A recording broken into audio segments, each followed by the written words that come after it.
Considering the Motorola Moto G Power 2026 for your next smartphone.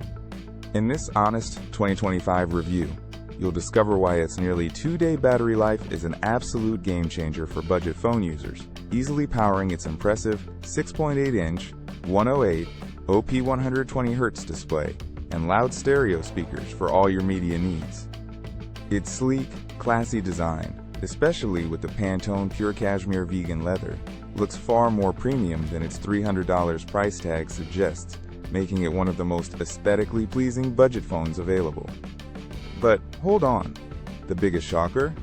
Wireless charging has vanished from the 2026 model, a major step backward from previous versions. Despite its elegant exterior, you'll be shocked by the sluggish performance, as it uses the same processor as Motorola's $200 phones, leading to frustrating lags during multitasking and gaming. While its cameras offer decent shots in ideal light, low-light situations result in blurriness and disappointment, even with the new 32-megapixel front camera.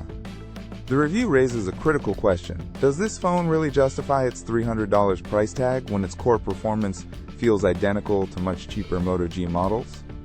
Plus, with only 2 years of software updates, it lags far behind competitors like Samsung in long-term support. If you're looking for honest insights before you buy, this is the ultimate Moto G Power 2026 review you need to see in 2025. Check the description below for direct links to grab yours and compare prices today.